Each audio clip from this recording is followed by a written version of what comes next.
वरदा हरिविठ्ठल श्री ज्ञानदेव तुकाराम माऊली ज्ञानेश्वर महाराज की जय। जगद्गुरु तुकाराम महाराज की जय। शांती ब्रह्म एकनाथ महाराज, सद्गुरु जोग महाराज की जय।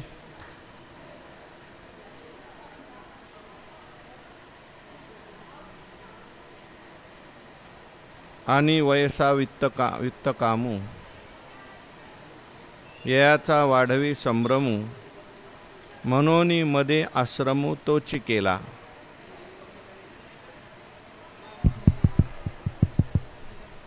आवाज वाढव,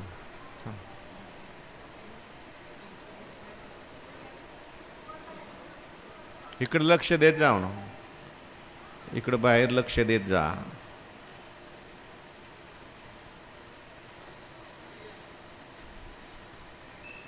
आणि वयसा वित्त कामू, ययाचा वाढवी संभ्रमू, मनोनी मध्ये आश्रमू तोची केला। भगवंताच्या कृपेने, सर्व संतांच्या आशीर्वादाने, पुण्यसलीला इंद्रायणी मातेच्या पावन तीरावर संजीवन समाधिस्थ ज्ञानोबरायांच्या या पवित्र अशा अलंकापूर नगरीमध्ये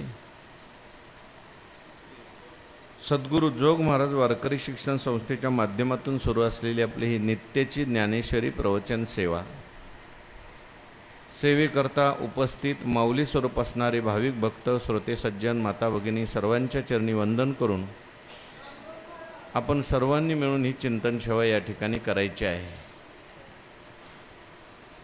भगवान श्रीकृष्ण परमात्मा अर्जुनाचं निमित्त करून दिव्य असा गीतेचा उपदेश करतात आणि हा गीतेचा उपदेश ज्ञानेश्वर महाराजांनी ज्ञानेश्वरीच्या माध्यमातून सुलभ रीतीने आपल्याला सांगितलेला आहे। 18व्या अध्यायाचा विचार आहे। 18व्या अध्यायातील 35व्या श्लोकाचं विवरण सुरू आहे। भगवान परमात्म्याने 3 प्रकारच्या धृतीचा विचार सांगितलेला आहे। सात्विक धृती, राजसी किंवा रजोगुणी धृती आणि तमोगुणी धृती। सात्विक धृती जी आहे, सात्विक कार्यामध्ये मनुष्याला धरून ठेवते किंवा त्याला नेहमी सात्विक धैर्य देत राहते। परमार्थामध्ये नुसती बुद्धी असून चालत नाही, त्याच्याबरोबर त्याला धैर्य पाहिजे। ज्ञानोबाराय पुढे बोलणार आहेत, बुद्धी फक्त जाणण्याचं कार्य करते, परंतु जाणल्यानंतर क्रिया करण्याकरता धृतीची आवश्यकता असते। अनेक वेळेस आपण अनेक गोष्टी ठरवतो, त्याच्यानुसार योजनाही करतो, परंतु ठरवलेलं आपलं सिद्धीला जाण्याकरता धैर्य असावं लागतं। मोठे मोठे संकल्प केले, परंतु त्या संकल्पानुसार सिद्धी होत नाही, त्याचं कारण जर काय तर अडचणी येतात, धैर्य कमी पडतं। आणि ते धैर्य जे आहे ते सात्विक पाहिजे। सात्विक धैर्य असेल तर ते आपल्याला सात्विक कार्यामध्ये बल देत असतं, सिद्धीपर्यंत पोचवतं। हनुमंतरायाचं वर्णन करताना असं म्हटलंय, शूर आणि धीर स्वामी काजी तू साध। हनुमंतराय जेव्हा निघाले तेव्हा अनेक प्रकारची विघ्न आली त्यांच्या रस्त्यामध्ये। सोन्याचा पर्वत आला, मैनाक, परंतु त्याला स्पर्श केला आणि हनुमंतराय पुढे निघाले। देवांनी परीक्षा पाहण्याकरता सुरसा नावाची राक्षसी पाठवली, तिच्यावरही विजय मिळवला बुद्धीच्या द्वारे। सिंहिका नावाची राक्षसी आली, तिचाही संहार केला आणि हनुमंतराय शेवटी लंकेमध्ये पोचले, आपल्या ध्येयापर्यंत पोचले। त्याचं कारण जर काय असेल तर अडचणी येतच राहतात, परंतु अशा अडचणीवर मात करण्याची शक्ती जी आतून आपल्याला मिळत असते ती धैर्यामुळे मिळत असते। धीर तो कारण मग सहाय्य होतो नारायण. परमार्थामध्ये सुद्धा इंद्रियांना आवरत असताना परमार्थ नव्हे लेकुराच्या गोष्टी तेथे व्हावा पोटी अनुताप म्हटलंय. इंद्रियांना विषयापासून आवरत असताना अनेक प्रकारचं दुःख होतं. तैसे विषयांचे घर इंद्रिया सांडितात थोर युगांत होय. युगांत होतो. कदाचित साधक जो आहे तो परत फिरण्याची शक्यता आहे. कोणीतरी त्याला धीर देणारा धृती देणारा लागतो. संत आपल्याला धैर्य देतात. तैसे मज येती सांभाळीत. गुरुवारी सांगत असत, एखादा साधक इथे आला, आळंदीला आल्यानंतर सगळं वेगळं परिस्थिती, वेगळं वातावरण आणि त्याचं मन परमार्थामध्ये लागत नाही. काही काही विद्यार्थी गुरुवारी मोठ्या बाबांना म्हणायचे, मला सगळं असं फिरल्यासारखं होतंय आल्या आल्या. मग गुरुवारी त्याला समजून सांगायचे, बाबा काही नाही, असंच होतं सुरुवातीला, अजून काही दिवस थांब. तोच पुढे म्हणतो, तुकाराम महाराज काय म्हणतात. म्हणजे काय, सात्विक धैर्य पाहिजे. प्रतिबंध अनेक निर्माण होतात. या प्रतिबंधावर मात करून आपल्याला पुढे जाण्याकरता सात्विक धृती लागते. ती सात्विक धृती भगवंतांनी सांगितली.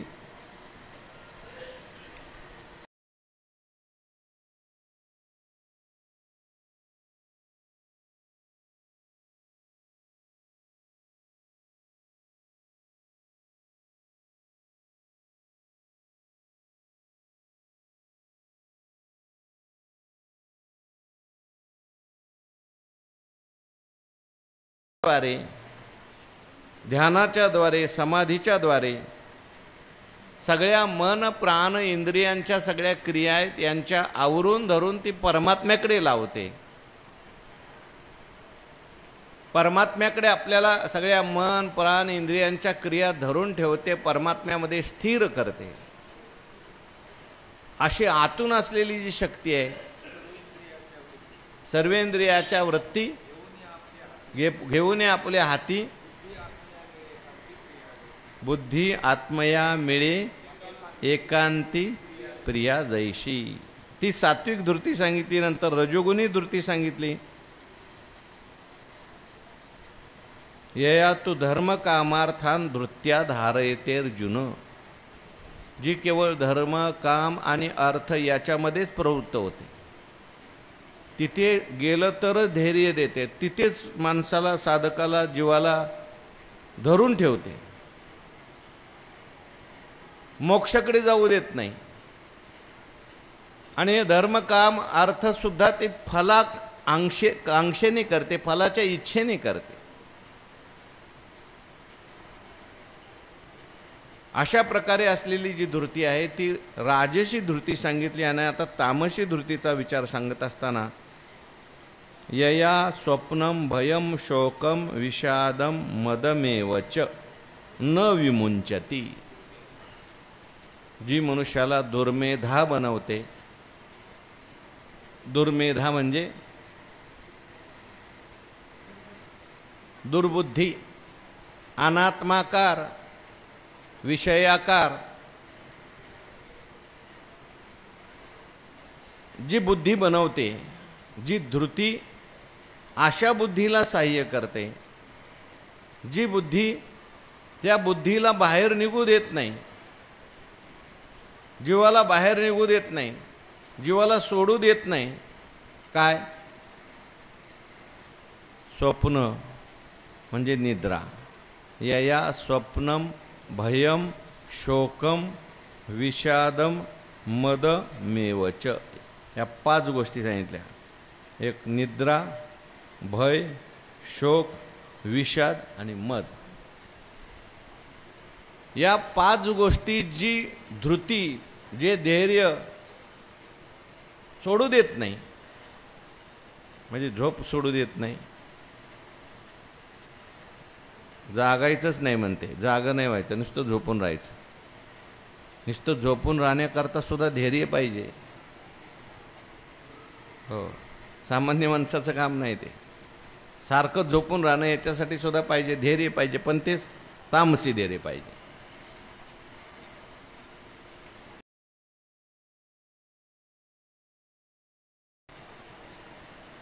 आपल्यासारख्याला किंवा सात्विक माणसाला झोप झाल्यानंतर झोप म्हटलं तरी तो झोपू शकत नाही.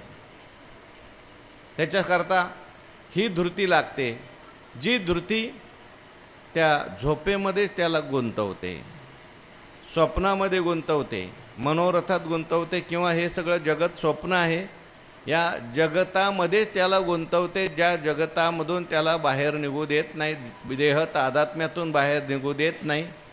यया भयम यया स्वप्नम भयम, नेहमी त्याला भीतीमध्ये ठेवते.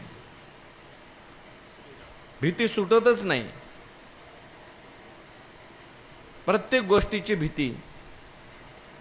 आणि शोकामध्ये जी धृती त्याला शोकातून बाहेर निघू देत नाही, कायम शोकामध्ये ठेवते, विषादात ठेवते, निरुत्साही तो असतो, सगळे इंद्रियाला त्याच्या ग्लानी आलेली असते, नेहमी तो विषाद करत असतो.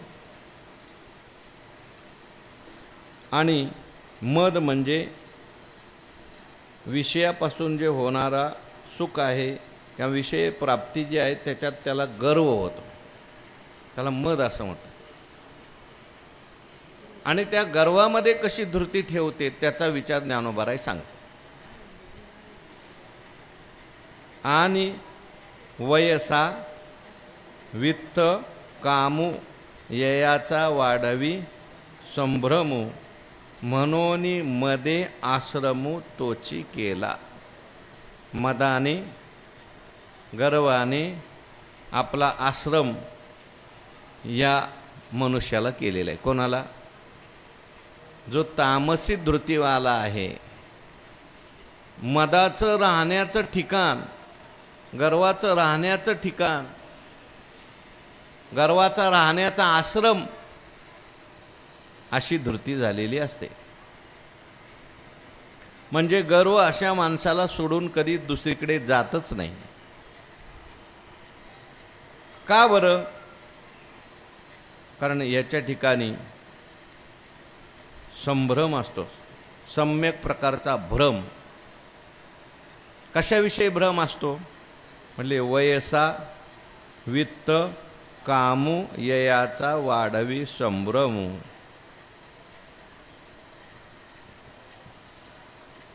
वय म्हणजे तारुण्य, तारुण्याच्या मध्ये न मानी कोणाशी.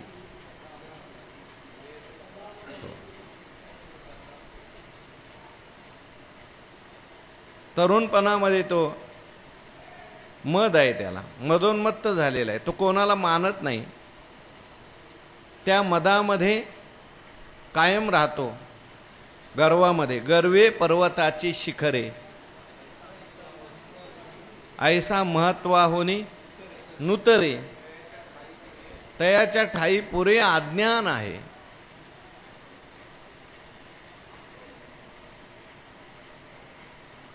म्हणून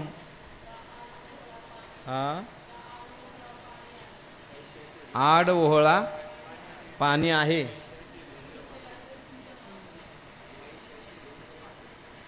मैशाचे झुंज मातले,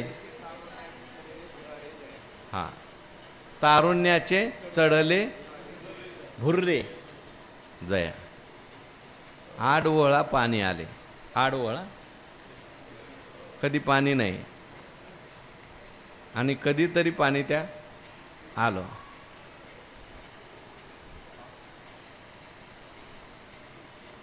आणि मैशाचे झुंज मातले. बघा तुम्ही, मैशा असतात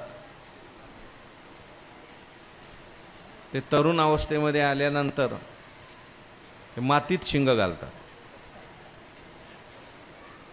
काही नाही, त्याला मधोन्मत्त झालेला आहे.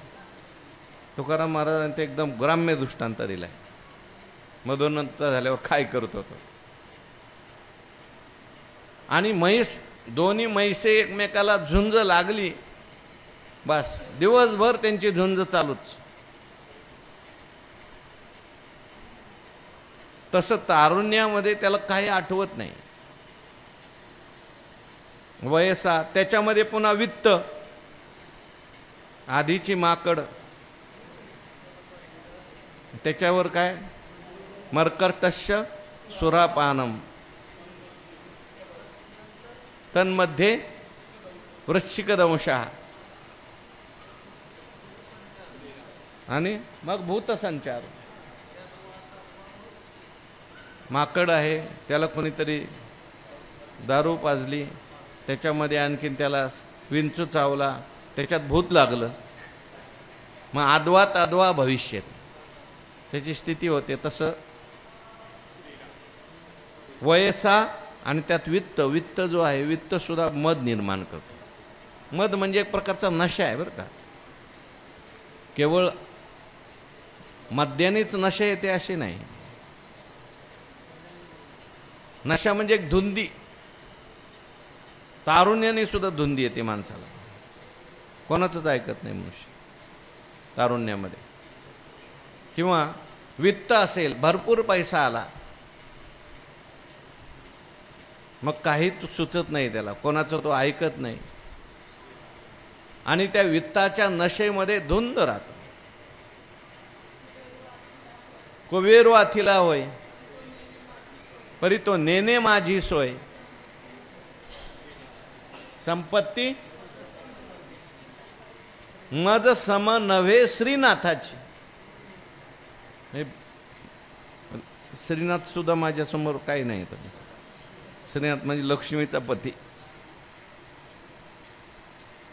अशा प्रकारे गर्व निर्माण होतो. कोण माझ्यासारखा श्रीमंत, आढ्यो विजनवान अस्मी, कोण न्योस्ती सदृशो मया, यक्षे दास्यामी मोदिश इत्य ज्ञान विमोहिता, अज्ञान विमोहिता.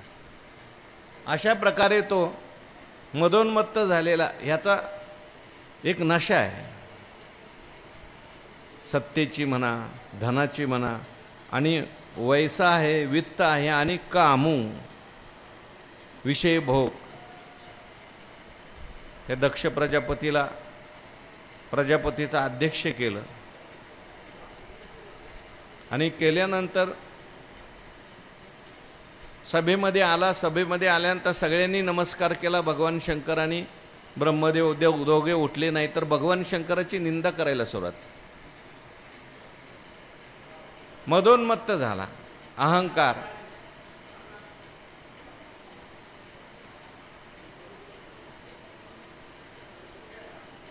म्हणून वैसा वित्त कामू ययांचा वाढवी संभ्रमू. संभ्रम म्हणजे सम्यक प्रकारे भ्रम झालेला आहे. वयसा, वित्त आणि काम या गोष्टी मोह वाढवतात. आपल्या आत्मस्वरूपापासून त्याला च्युत करतात. आणि नाही ते आपल्याला स्वतःला समजतो. मी कोणी श्रीमंत आहे, मी कोणी एवढा तरुण आहे, अरे बाबा सगळं जाणार आहे. आणि मग मनोनी मध्ये आश्रमो तोच केला, त्यानेच मदोन्मत्त झालाय. जणू काय मदाने याचं घर, याचं शरीर म्हणजे आश्रम केलेलं आहे.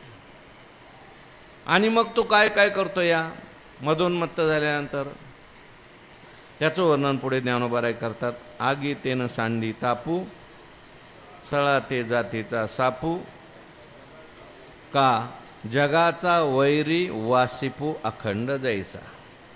आगीते न सांडी तापू, जसा उष्णता अग्नीला सोडत नाही, आगीते न सांडी तापू, ताप कधी अग्नीला सांडून राहत नाही, सोडून राहत नाही. सळा ते जातीचा सापू, जातीचा जो साप आहे, खरा जो साप आहे, तो सळतो. सळतो म्हणजे द्वेष करतो. त्याच्या अंतःकरणात दुसऱ्याला सळण्याची इच्छा असते. वैर जन्मांतरीचे सर्पा मनोनी न वचे.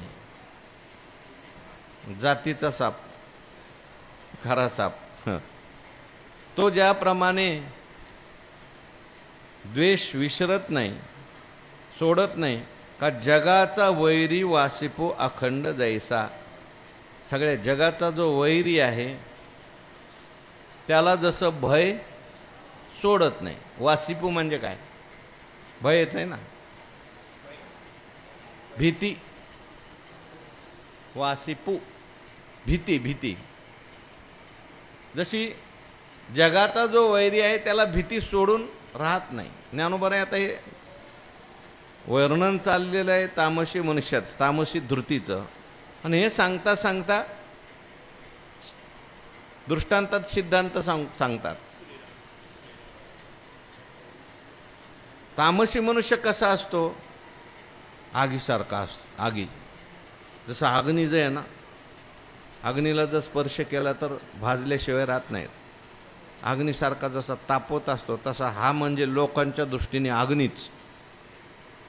नुसता ताप देणार जिथं आहे. ताप देणं हा त्याचा काय आहे? हा धर्म आहे. धर्म. हा का ताप देता? तो म्हणतो ताप देणं हा माझा जन्मसिद्ध काय आहे, हक्क आहे. म्हणून आगी ते न सांडी तापू. काय काय कारण होतं सांगा. तुकाराम महाराजांनी काय केलं होतं? मग संभाजी बुवाचं काय केलं होतं? घोडं मारलं होतं. फक्त कीर्तन करत होते आणि चांगलं कीर्तन करत होते, भजन करत होते, देवाचं नामस्मरण करत होते. पण नुसतं तुकाराम महाराजांना पाहिलं तरी अंबाजीवाचा काय व्हायचा? जळफळाट व्हायचा. काय करून कसं करू म्हणजे.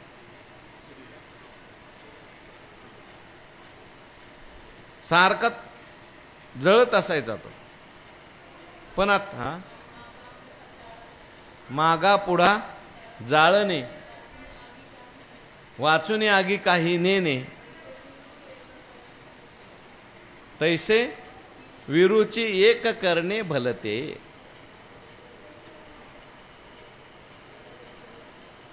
ते चुकत सापडत नव्हते. आता काय करायचं काय करायचं. आणि जेव्हा ह्या बहिणाबाई आल्या, शिवूर कोल्हापूरला होत्या, स्वप्नामध्ये त्यांना तुकाराम महाराजांचं दर्शन झालं. आणि त्या बरोबर आल्या. त्या बहिणाबाईंच्या बरोबर गाय होती, एक गाय आणि वासरू. मागे सांगितली मी कथा त्यांची. वासरावर त्यांचं एवढं प्रेम होतं, ते गाईचं वासरू ते कीर्तनात येऊन बसायचं, भजनात येऊन बसायचं. आणि कीर्तन ऐकाय ते निगडीकर होते ना, रंगनाथ स्वामी निगडीकर, त्यांच्या कीर्तन ऐकायला जायचे बहिणाबाई. आणि त्या कीर्तनामध्ये त्यांनी तुकाराम महाराजांचं वर्णन ऐकलं. आणि त्या कीर्तनात ते वासरू जायचं. ते वासरू मरण पावलं. बहिणाबाईंना खूप तीव्र वैराग्य निर्माण झालं. पतीने त्रास दिला. आले आपल्या. आता आल्यानंतर इथे तुकाराम महाराजांच्याकडे गेल्यानंतर अगोदर त्यांनी आपल्याला आता देवामध्येच राहायचं, तुकाराम महाराजांच्या बरोबर जायचं असा निश्चय केला.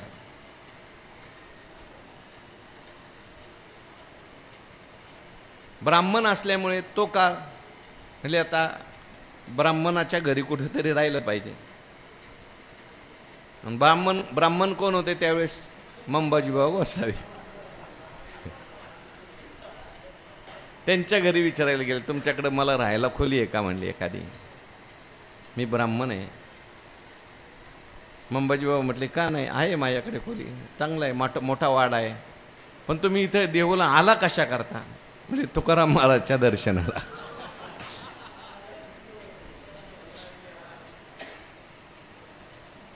असं म्हटल्यानंतर मग मंबाजीबाईंनी जे बहिणाबाईला शिव्या द्यायला सुरुवात केली,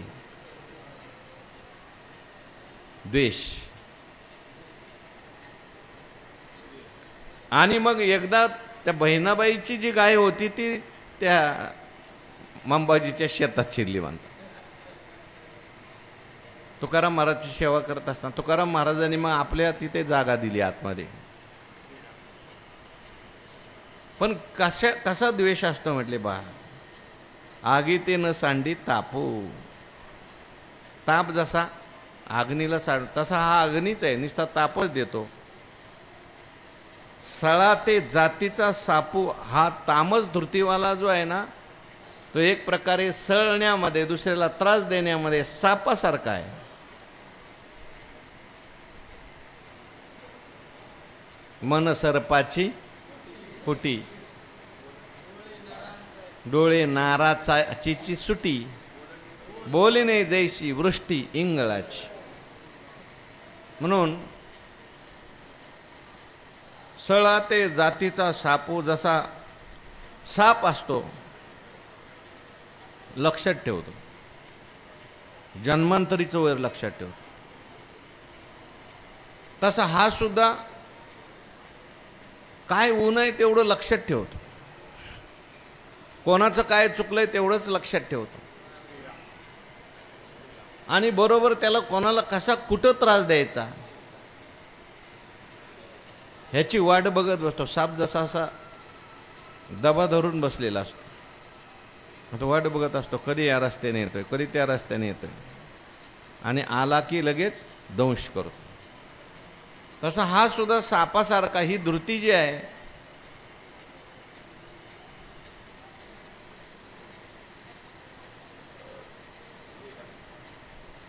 मद जो आहे, मदाचं वर्णन केलंय, गर्वाचं वर्णन केलंय, आणि हा गर्विष्ठ मनुष्य कसा दुसऱ्याला त्रास देतो त्याचं वर्णन केलंय. वैरी का जगाचा वैरी वासिपू अखंड जैसा. जगाचा वैरी जैसा अखंड वासिपू. जगाचा जो वैरी असतो, जगाला वैरी बनवतात काय काय लोक. हा तामसी मनुष्य जो असतो, तामसी धुतीवाला मनुष्य आहे, ह्याचं कोणाशी जमत नाही. हा सगळ्या जगाचा काय झालेला आहे, वैरी झालेला आहे. गर्विष्ठ आहे, कोणाचं त्याला चांगलं वाटत नाही, सगळ्या जगाचा हा द्वेष करतो. आणि असा हा द्वेषी मनुष्य जगाचा वैरी असल्यामुळे अखंड भीती त्याच्या मनात आहे.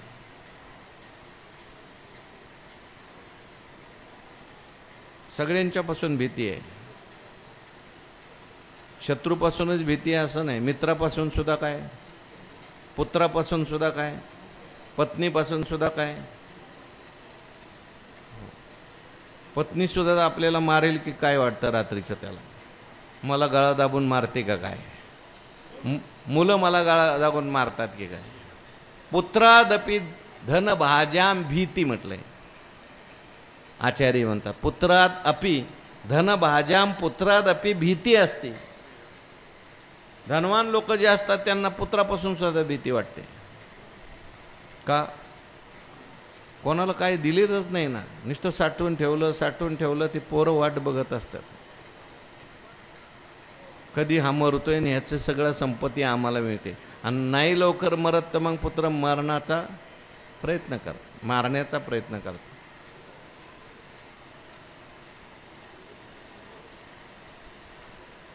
एका मुलाने आपल्या बापाला कैदेत ठेवलं. अलीकडच्या शिवाजी महाराजांच्या काळातलं उदाहरण आहे. आणि तिथे त्याचा हाल करून मारलं. पाणी देत नव्हता, जेवायला देत नव्हता. माहिती आहे ना तुम्हाला, नाव माहिती आहे. बाप, त्याचा एक मुलगा चांगला होता, दारा शुको म्हणून, त्याने उपनिषदावर ग्रंथ लिहिले. संभाजीनगरला समाधी आहे. हा, आणि त्याने आपल्या बापाला तसं करून मारलं, हाल करून मारलं, भावांना मारलं. पैशा करता, सत्य करता, गादी करता. आपला बाप एखाद्या दिवस दुसऱ्या पोराला तो चांगला होता, धार्मिक होता, म्हणून त्याला तिकडंच मारलं आणि बापाला असं तुरुंगात टाकून टाक. भीती हा जगाचा वैरी आहे. जगाचा वैरी वासिपू अखंड जैसा. अखंड त्याला भय असते, रात्रंदिवस त्याला भीती आहे. ना तरी शरीराते काळू, न विसंबे कवने वेळू, तैसा आथी आढळू तामसी मधू. ना तरी शरीराते काळू, किंवा शरीराला जसा काळ कधी विसरत नाही. न विसंबे कवने वेळ, कधीच घडी घडी काळ वाटयाची पाय, अजून किती आहे अवकाश. काळ वाटच बघत असतो. शरीराच्या पाठीमागे तो लागलेलाच आहे. काय न्याळी पा केवडा, पसरला से चवडा, आकार गजो. जसा काळ विसरत नाही, बरोबर त्याची वेळ आली की आयुष्य मोजाया बैसला मापारी. माप तो बघत असतो, किती झालं, अजून किती आहे अवकाश, आणि झालं की लगेच घेऊन जातो. नाही म्हटले थोडं विसरला, काळ विसरत नाही. काळ जपत असे महा, त्याप्रमाणे जसा शरीराला ज्या ठिकाणी काळ कधी विसरत नाही, कधीच विसरत नाही, तैसा आथी आढळू तामसी मधू. तसा तामस मनुष्याच्या ठिकाणी मध, आढळ, गर्व जो आहे तो आढळ असतो. कधीच त्याला सोडून जात नाही, त्याला कधी विसरत नाही. गर्व आणि तो गर्व त्याला कधी विसरत नाही, गर्व त्याला कधी सोडत नाही. अशी तामसी धृती त्याला गर्व सोडू देत नाही. अशा प्रकारे एवं पाचही निद्रादिक तामसाच्या ठाई दोख जिया दृथी देख धरले आहात. एवं म्हणजे अशा प्रकारे पाचही निद्रादिक, निद्रेपासून ते येया स्वप्नम भयम शोकम विषादम मदमेवच. स्वप्न म्हणजे निद्रा, भय, शोक, विषाद आणि मद. हे पाच काय आहेत? ज्ञानोबाराय म्हणतात हे पाचही निद्रादिक तामसाच्या ठाई दोख, हे तामसाच्या ठिकाणी असलेले दोष आहेत. निद्रा दोष आहे, भय दोष आहे, विषाद दोष आहे, मद दोष आहे, आणि शोक सुद्धा काय आहे? दोष आहे. पण हे सगळे दोष धरले जिया धृती देख धरले आती. ज्या धृतीमुळे तामस मनुष्याच्या ठिकाणी हे सगळे दोष तिने धरून ठेवलेले आहेत, ती धृती त्या दोषांना सोडू देत नाही. असा मनुष्य निद्रेला सोडत नाही, असा मनुष्य भयाला सोडत नाही, असा मनुष्य शोकाला सोडत नाही, सारखा शोक करत बसतो. आणि विषाद करत बसतो, आणि मद, गर्वाला सुद्धा तो मनुष्य कधीही सोडत नाही. अशा प्रकारचे पाच दोष ही धृती धरून ठेवते, तिला म्हणायचं तामसी धृती.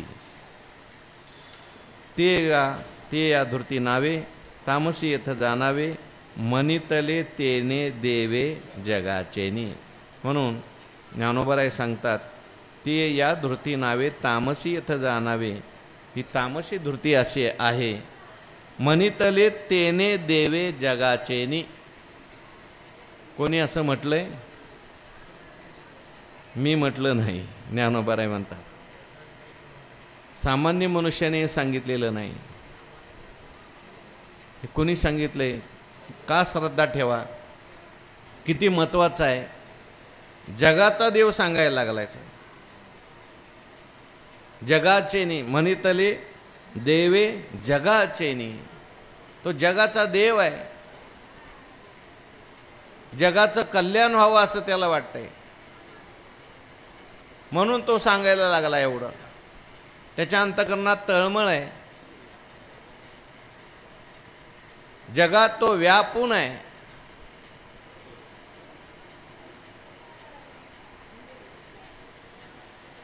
देव शब्दाचा अर्थ आहे तो ज्ञानरूप आहे. जगत ही त्याची लीला आहे. सगळ्या जगाला आनंद देणारा तो आहे.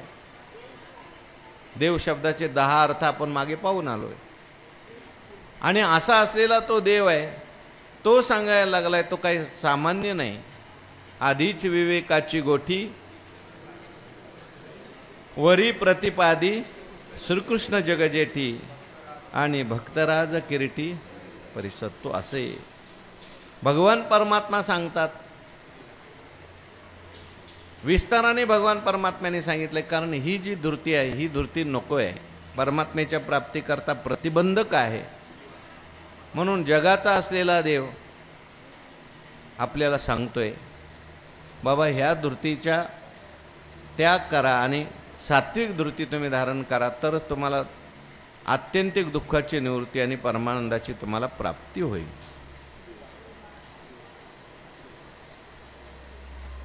म्हणून एवं त्रिविध जे बुद्धी की जे कर्मनिश्चयो आधी तो धृती या सिद्धी नेजो येथ. म्हणून अशा प्रकारची 3 प्रकारची बुद्धी मागे सांगितली होती. ती बुद्धी काय करते की जे कर्मनिश्चयो आधी, सात्विक बुद्धी, रजोगुणी बुद्धी आणि तमोगुणी बुद्धी जी असते ती कर्माचा निश्चय करते. काय सत्वगुणी बुद्धी कोणत्या कर्माचा निश्चय करते? प्रवृत्तींच, निवृत्तींच, कार्याकार्ये, भयाभये, बंधम मोक्षम च या वेत्ती बुद्धी सा पार्थ सात्विक. प्रवृत्ती कुठे करायची, निवृत्ती कुठे करायची? प्रवृत्ती म्हणजे कर्ममार्ग, निवृत्ती म्हणजे ज्ञानमार्ग. काय जीवनामध्ये कार्य केलं पाहिजे, काय जीवनामध्ये अकार्य आहे, काय सोडून द्यायचं, काय करायचं, कशामुळे भय निर्माण झालेलं आहे, कशामुळे निर्भय अवस्था प्राप्त झाली, बंध कशामुळे निर्माण झाला, मोक्ष कसा प्राप्त होईल, याचा सगळा विचार बुद्धी करते. रजोगुणी बुद्धी तसाच विचार करते. काय रजोगुणी बुद्धीचं लक्षण? यया धर्मम अधर्मंच कार्यांच्या कार्यमेवच अयथावत प्रजानात. संशयात्मक आहे, तिला धर्मही नीट कळत नाही, अधर्मही नीट कळत नाही. आणि ज्या बुद्धीला धर्मच अधर्म वाटतो आणि अधर्म धर्म वाटतो, अधर्मम धर्ममिती या मन्यते तमसा व्रता सर्वार्थान विपरीतांश, सगळं विपरीत जाणते, ती बुद्धी तामस आहे. आणि या त्रिविध जे बुद्धी की जे कर्मनिश्चय आधी बुद्धी निश्चय करते, सात्विक असू द्या, रजोगुणी असू द्या, तमोगुणी असू द्या, काही करायचं असेल तर पहिल्यांदा बुद्धी निश्चय करते, आपल्याला हे करायचं आहे, आपल्याला कीर्तनाला जायचं आहे, आपल्याला भजन करायचं आहे, आपल्याला ज्ञानेश्वरी पाठ करायची, ज्ञानेश्वरीचे पारायण का बुद्धीने निश्चय केला. रजोगुणी बुद्धी असेल तर सकाम कर्माचा निश्चय करते, कधी कधी निषिद्ध कर्मामध्ये सुद्धा प्रवृत्त होते. आणि तमोगुणी जर बुद्धी असेल तर मात्र चांगलं तिला वाईट दिसतं आणि वाईट तिला चांगलं दिसतं. असा निश्चय बुद्धीने केला, परंतु केवळ बुद्धीचा निश्चय असून चालत नाही. ज्ञानोबाराय बोलतात, तो धृती या सिद्धीने जो येत, या धृतीमुळे तो बुद्धीचा निश्चय सिद्धीला जातो. बुद्धीने निश्चय केला पण सिद्धीला जातो किती लोकांचा? अनेक लोक ठरवतात, मी हे करील, मी ते करीन, मी ते करीन, मी ज्ञानेश्वरीची 108 पारायण करीन, मी दान धर्म करीन, अमुक करीन, उद्या एकादशी धरीन, निर्जला धरीन. दुसरा फराळाला बसला म्हणतो शेवटी शरीर आहे, शरीराचे धर्म आहेत. आणि असं कुठं चालतं का? मग आजच्या ह्या एकादशीला फराळ करून घेतो, पुढच्या एकादशीला निर्जला जातो. म्हणजे धृती कमी पडली. बुद्धीने निश्चय, चांगला निश्चय करते बुद्धी. बरेच वेळेला वाटतं, मलाही वाटतं रोज जप करावा 50,000, पण होत नाही. आपण हे करायचं नाही ठरवलंय, पण ठरवलं तरी सुद्धा त्याला निश्चयाचे बळ, त्या निश्चयाला मागे बळ जे आहे ते धृतीचं असावं. किती गोष्टी ठरवल्या होत नाहीत, कारण आपलं धैर्य कमी पडतं. हे सात्विक धैर्य असलं पाहिजे पाठीमागे. हा, सूर्ये मार्ग गोचर होय, आणि तो चालती किरा पाये, परी चालणे ते आहे धैर्य जेवी. तैशी बुद्धी कर्मा ते दावी, ते कर्ण सामुग्री निपजवी, परी निपजावया व्हावी धीरता जे. सूर्य मार्ग गोचर होय झाला, सकाळी सकाळी उठला, पांतस्थ आहे, काशीला निघाला, तीर्थयात्रेला निघालाय. मग उठल्या उठल्या त्याला काय होतं, रस्ता दिसतो. रस्ता दिसला, नर्मदा प्रदक्षिणेला गेला किंवा कुठल्याही तीर्थयात्रेला गेला, ते पाहायला तो सगळं पाहतो. सकाळी उठतो, ठरवतो आपल्याला आज एवढं चालायचं आहे, हा रस्ता आहे, या रस्त्याने आपल्याला चालायचं आहे, वारीला यंदा आपल्याला जायचं आहे. बिछाना बनवून ठेवतो, आधीच सगळं आणून ठेवतो. वारीत रस्त्याने चालताना आपल्याला भूक लागली तर लाडू घेऊन तो, हा चप्पल घेऊन येतो, बूट घेऊन येतो, आणि पुण्यापर्यंत कदाचित जातो सुद्धा. पुण्यापर्यंत जातो म्हणजे पुण्यापर्यंत जाण्याचा प्रयत्न करतो. आळंदीतून एकदम जोमाने निघतो, काय कपडे काय आणि हे काय ते काय सगळं आहे. पण पहिल्या टप्प्यावरच 2:30 वाजले, 3 वाजले, आणि ऊन रखरखीत, आणि इतका पहिला टप्पा उशीर आला, उशीर झाला पालखीला. मग म्हणतो आता आपण काय करू, इथूनच आळंदीला जाऊ, आणि आता डायरेक्ट कुठं जाऊ, सासवडला जाऊ. विनोदाचा भाग सोडून दे, प्रकृती असते ज्याची त्याची, अतिरेक सुद्धा चालत नाही, परंतु धैर्य लागतं. या गोष्टी धैर्याशिवाय होत नाही. काही काही लोकांच्याकडे फार धैर्य आहे. तर मी काल आमचे आदरणीय गुरुवर्य बंडाता त्यांच्याकडे कीर्तनाला गेलो होतो, त्यांच्या आश्रमामध्ये, गुरुकुलमध्ये. वास्तविक पाहता म्हणजे आता सांगायला काय हरकत नाही, त्यांना चालता येत नाही, गाडीत बसायचं उठून बसावं लागतं, चालताना सुद्धा धरून चालावं लागतं. मला एकाने सांगितलं, म्हणले दिवसभर ते स्वयंपाक करत होते, भजी तळत होते, आंब्याचा रस करत होते, आणि आता संध्याकाळी 2 कीर्तन आहेत. पण अवघड आहे ना.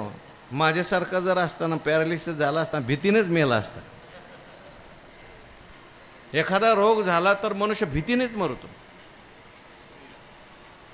पण असा रोग होऊन सुद्धा धैर्य किती, कसलं धैर्य. म्हणजे अशी माणसं होऊन गेली. छत्रपती शिवाजी महाराज किती धैर्य असेल, त्यांना धरून ठेवलं होतं आग्र्याला. हां, नजरबंद नाहीत, हां नजरबंद आहेत. आता सुटण्याची सुतराम शक्यता नाही. बरं ते लोक म्हणजे काही दयामाया होती का तिथे? काय अहो, विचारून गोळ्या घातल्या लोकांना हसत हसत. पण धीर तो कारण, साह्य होतो नारायण. ते पेटीत बसले, त्या पेटीत सुद्धा ते तलवारी घालून बघायचे. नेमकं त्या दिवशी त्या पेटीत तलवार नाही गेली किंवा महाराजांनी काहीतरी युक्ती केली असेल.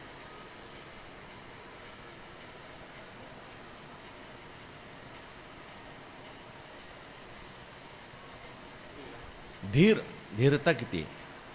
अनेक महात्म्यांचं आता आपण पाहतो त्यांच्या जीवनामध्ये धैर्य असतं. आपल्या संस्थेतली गुरुजन मंडळी सगळी होऊन गेली. मोठे बाबा होते, आजारी असलं तरी त्यांच्या चेहऱ्यावर नेहमी प्रसन्नता असायची.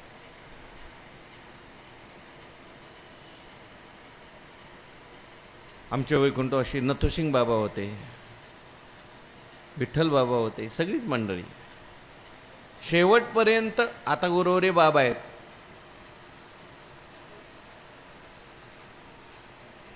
नका येऊ बाबांना म्हटलं तरी बाबा मला यायचंय म्हणतात. पाठ शक्ती नाही पण धीरता आहे. तरी सुद्धा कीर्तन करतात, आणखीन पाठ सांगतात. याला कारण काय आहे? सात्विक धैर्य आहे. लक्षात ठेवा, सात्विक धैर्याशिवाय या गोष्टी होऊ शकत नाही. नाहीतर उतारत्या वयामध्ये मनुष्याचा धीर सुटून, आमचं काय राहिलंय आता, आम्ही असं केलं, आम्ही तसं केलं ना, आता काहीच नाही असं म्हणून विषाद करत बसतो मनुष्य. पण किती धैर्य असतं, कसं धैर्य असतं. सूर्य मार्ग गोचर होय. सूर्य ही बुद्धी जी आहे ती सूर्यासारखी आहे. ती फक्त काय करते, दाखवते. असं करायचंय, तसं करायचंय, मला हे केलं पाहिजे, मला ते केलं पाहिजे, निश्चय करते बुद्धी. आणि तो चालती कीर पाये, पाय चालतात, परी चालणे ते आहे धैर्य जेवी. परंतु ते चालणं धैर्याशिवाय होत नाही. ही नर्मदा करणारी मंडळी आहेत, नर्मदेच्या प्रदक्षिणा करतात. किती धीर असावा लागेल जास्त, ठीक आहे नाही. ठरवून आपण किती वेळा ठरवतो जायचंय जायचंय जायचंय, पण धीर होत नाही. तसं बुद्धी काय करते, फक्त निश्चय करते, ज्ञान करून देते. परंतु त्या ज्ञानाला कार्यान्वित करण्याकरता एक प्रकारचं सात्विक काय पाहिजे, धीर. तैशी बुद्धी कर्मा ते दावी, ते करण सामग्री निपजवी. बघा, बुद्धी कर्मा ते दाखवते, बुद्धी दाखवते. ज्ञानेश्वरी वाचायला जायचंय, आळंदीला जायचंय, पंढरपूरला जायचंय, 108 पारायण करायची, नामस्मरण करायचंय, हे कर्म चांगलं आहे बाबा, दावते. ते करण सामग्री निपजवी. आणि ते कर्म जे आहे त्या कर्माची सामुग्री ते कर्म त्या ठिकाणी तयार करते. कर्माची सामुग्री कोणती? इंद्रिय आहेत.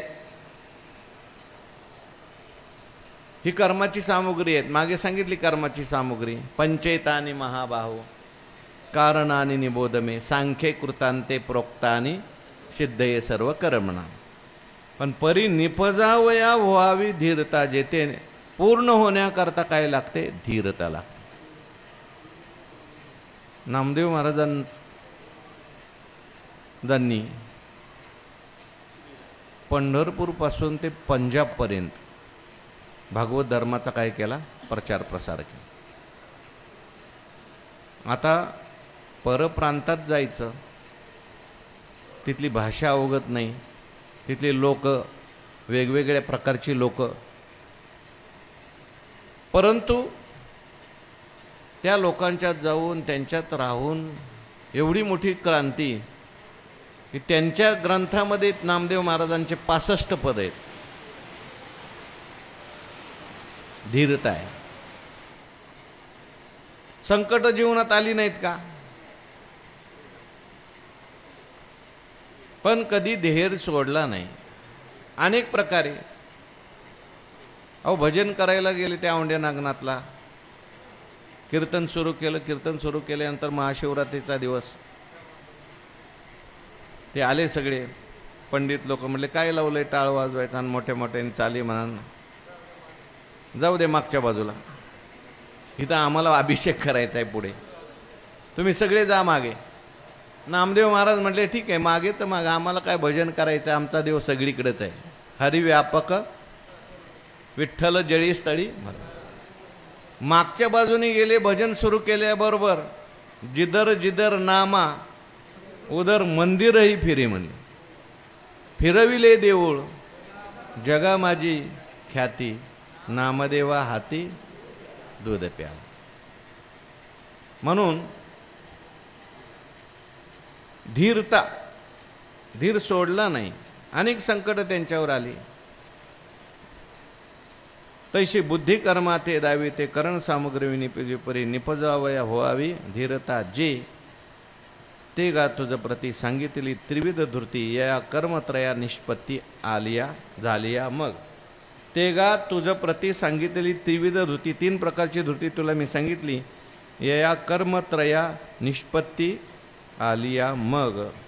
तीन प्रकारच्या कर्माची उत्पत्ती या धृतीमुळे होते, तीन धृतीमुळे. सात्विक धृतीमुळे सात्विक कर्म घडतं, रजोगुणी धृतीमुळे रजोगुणी कर्म घडतं, तमोगुणी धृतीमुळे तमोगुणी कर्म घडतं.